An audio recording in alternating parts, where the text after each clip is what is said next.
90 రోజుల కోర్సు పూర్తి చేస్తే చాలు 100% ప్లేస్మెంట్ సపోర్ట్ తో సాఫ్ట్వేర్ జాబ్ మీ సొంతం. వెంటనే కోడ్ జ్ఞాన్ డెస్టినేషన్ ని సంప్రదించండి. మా అపార్ట్మెంట్స్ పెద్ద గేటెడ్ కమ్యూనిటీ, పాష్. నా కర్మగాలి ఇట్లాంటివన్నీ నాకంటే పడతాయి, అందరికంటే పడతాయి ఏమో కానీ ప్రతిస్పందించేది నన్ను లాక్కొని పీక్కొని చచ్చేది నాలాంటి వాళ్ళే. కాబట్టి కరెక్ట్గా నేను ఈవినింగ్ బయటికి వచ్చాను, అక్కడ దగ్గర ఉన్న షాప్లో ఏదో పర్చేజ్ చేసుకొని వెళ్దాం, వాకింగ్ ఉంటుందని చెప్పేసి. నేను ఇలా వచ్చేటప్పుడు కారు ఆన్ చేసి ఉంది ఇంజిన్. ఓకే. ఓకే. నేను దాదాపు షాపింగ్ చేసుకుని మళ్ళీ తిరిగి వచ్చేసరికి దగ్గర దగ్గర ఒక 25-30 మినిట్స్, హాఫ్ అన్ అవర్ పడింది. గజం కేవలం 500 రూపాయలతో 1210 గజాల భూమి కేవలం 6 లక్షలు మాత్రమే. అప్పటికి కార్ ఇంజిన్ ఆన్ లో ఉంది.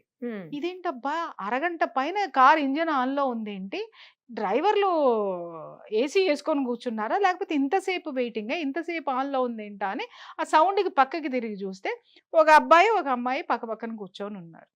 కోరేళ్ళ దెంపదగా మాట్లాడుకుంటానికి కూర్చుని సచ్చారా, ఇక్కడున్నారా అనుకొని వెళ్తూ చూసేసరికి ఇక్కడున్న అమ్మాయి వెనక్కి తిరిగి చూసేసరికి నేను ఆ వెనక ఉన్న సీట్లో చూస్తే వెనక ఇద్దరు ఆడ మగ పడుకొని ఉన్నారు, హాఫ్ నెకేటెడ్గా. కరెక్ట్గా అపార్ట్మెంట్ గోడ పక్కనే, రోడ్డు మీదే. సాయంత్రం 6 గంటలకి కారు కూడా చెప్తాను, కలరు రెడ్ కలరు. అక్కడే తలుపు కొట్టేసి బయటికి లాగుదాం అనుకున్నాను కానీ ప్రపంచానికి పట్టని విషయం నాకెందుకులే అని చెప్పి, పాపం వాళ్ళ ప్రైవసీని ఎందుకు వేస్ట్ చేస్తామని జనాలు నన్ను అడిగితే నేనేం సమాధానం చెప్పాలనుకొని వాళ్ళ ప్రైవసీని వాళ్ళకి వదిలేసి సిగ్గు లేకుండా లోపలికి నడుచుకుంటూ వచ్చే, తల దించుకుని. అదే దారిలో చాలామంది నడిచారు, వాళ్ళకెవరికి పట్టల, చూస్తూనే ఉన్నారు, వాళ్ళకెవరికి పట్టల. అదే దాంట్లో కరెక్ట్గా మేము నడిచే దారిలోనే సాయంత్రం అయ్యేసరికి ఆడ మగ ఒకళ్ళ వాళ్ళల్లో ఒకళ్ళు కూర్చుంటారు. ఇక్కడ దాదాపు ఒక 200 కుటుంబాలు ఉంటాయి. ఏ ఒక్క కుటుంబము అబ్జెక్ట్ చేయదు, ఊరే ఎందుకు కూర్చుంటున్నావురా, దాని ఒళ్ళు నువ్వెందుకు కూర్చుంటున్నావురా, నీ ఒళ్ళు అదెందుకు కూర్చుంటుందిరా అని అడగరు. నాలాంటిది వెళితే ఎదురుగుండా నుంచుంటా, అది ఒళ్ళో నుంచి దిగేదాకా ఏం మాట్లాడను. సమాజానికి పట్టనటువంటి విషయాలు పిల్లలకి ఎలా పడతాయమ్మా? నీతి సమాజం నీలో లేనప్పుడు సమాజంలోకి ఎలా వస్తుంది, సమాజంలో లేనప్పుడు కుటుంబంలోకి ఎలా వస్తుంది, కుటుంబంలో లేనప్పుడు పిల్లలకి ఎలా వస్తుంది? కాబట్టి చెడగొడుతున్నది మనమే, దీనికి కారణం పెద్దలం మనమే. వ్యవస్థను ప్రశ్నించకపోవడము, మన ఇంట్లోకి వచ్చినటువంటి దరిద్రాన్ని తరిమి కొట్టడం అనేటటువంటి ఆలోచన మనకి లేకపోవడము, అసక్తులుగా నిలబడిపోవటం, ఎవడో బలవంతుడు ఎక్కడో ఉన్నాడని ఊహించడం, వీటి వల్ల కాదా భ్రష్టు పట్టిపోతున్నాం మనం? దయచేసి చెప్తున్నా, పేరెంట్స్లో ఆలోచన రావాలి, పేరెంట్స్ తిరగబడి తీరాలి. స్కూల్స్లో ట్యాబులు ఇచ్చేటప్పుడు కూడా నేను చెప్తున్నాను, ట్యాబులు ఉన్నప్పుడు నెట్ ఉంటుంది. ఇంకొక విషయం కూడా నేను చెప్తున్నాను, మా ఇంట్లో అలాంటివి ఏమి లేకుండా చేసామన్నట్టు. ఒరే పిచ్చ పేరెంట్స్, పిచ్చ టీచర్లు, వీళ్ళందరికీ చెప్తున్నాను, పిల్లలు మనకంటే 100 రెట్లు అడ్వాన్స్డ్గా ఉన్నారు. నువ్వు ఎన్ని లాక్ చేసినా వాళ్ళు నేర్చుకునేది లాక్ ఎలా ఓపెన్ చేయాలి అనేది ఖచ్చితంగా దాంట్లోకి అవి ఆహ్వానిస్తున్నారు. టెక్నాలజీ ఏమైనా ఉందా, ఎలా ఉండాలి అని అంటే, అక్కడ నీ పిల్లలు ఫోన్ ఆన్ చేశారు, అక్కడ ఏదన్నా వచ్చింది అని అంటే నీ పిల్లలు ఏం చూస్తున్నారో నీ ఫోనుల్లోకి వచ్చేయాలి. అట్లాంటిది లేనట్టుంది కదండి. ఉంది, పెట్టుకోవచ్చు, కానీ పిల్లలు దాన్ని లాక్ చేస్తున్నారు. అలా లాక్ చేయకుండా ఇంకేదన్నా కనిపెట్టగలరేమో కనిపెట్టండి. పిల్లలకి మనం ఆ మానిటరింగ్ చేసామంటే ఇదిగో మమ్మల్ని అవమానిస్తున్నారు, మమ్మల్ని అనుమానిస్తున్నారు, మమ్మల్ని అది చేస్తున్నారు అని మళ్ళీ సూసైడ్ టెండెన్సీకి వెళ్ళిపోవడం, టెండెన్సీ ఉన్న వాళ్ళు సూసైడ్ ట్రై చేయడమో, అటెంప్ట్ చేయటమో, లేకపోతే ఇంకేదన్నా ఉంటే డిప్రెషన్లోకి వెళ్ళిపోవటమో, ఇంకొకటి. నేను చెప్తున్నాను, ఇవాళ భావి భారత పౌరుడు ఎవ్వడో కూడా శారీరక దృఢత్వం లేదు, మానసిక దృఢత్వం లేదు, నిజాయితీ లేదు, వాడికి సంస్కరణ లేదు, వాడికి దేశం పట్ల భక్తి లేదు, వాడి మీద వాడికి బాధ్యత లేదు. ఆ విధంగా ఇవాళ మనము పిల్లల్ని కంటున్నాము, ఆ విధంగానే విద్యా వ్యవస్థలు విద్యను నేర్పుతున్నాయి, ఆ విధంగానే ప్రభుత్వాలు కూడా వాళ్ళని ప్రోత్సహిస్తున్నాయి. 18 years పిల్లలకి నువ్వు మందు అమ్ముతావా? వైన్ షాపుల ముందు నువ్వు చూడు, 18 years పిల్లలకి ఆ కార్డు చూపిస్తే 18 రాగానే నువ్వు ఇచ్చేస్తావా? 18 ఏళ్ళకి వాడి బాడీ ఎలా ఉంటుంది, ఎంత లేతగా ఉంటుంది, ఎంత పచ్చిగా ఉంటుంది. నువ్వు ఇలాంటి యాసిడ్ వాడి బాడీలో పోసి ఏం నేర్పుతున్నావు అంటే, యువతని ఎలా తయారు చేస్తున్నావు? ఏ దృఢత్వం వాడికి ఉంది? 25 ఏళ్ళు వచ్చేసరికి వాడి శారీరక దృఢత్వం కానీ మానసిక స్థిరత్వం కానీ వాడికి ఎక్కడుంది?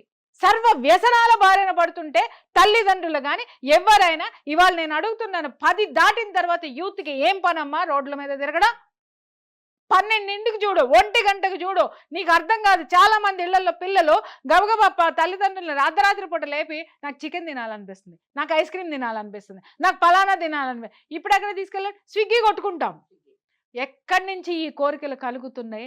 అర్ధరాత్రులు వీళ్ళు రోడ్డు మీద పడి వీళ్ళు తినే గడ్డిని తీసుకొచ్చి ఆ స్నాప్చాట్ల్లోనో లేకపోతే ఆ దరిద్రాల్లోనో పెడతారు. వీళ్ళకి నిద్ర పట్టదు కదా, అది చేతిలో పెట్టుకుని చూసుకొని నోరూరించేది. వాళ్ళు ఛాలెంజ్ చేస్తారు, వెటకారం చేస్తారు, లేకపోతే ఇంకేదన్నా చేస్తారు.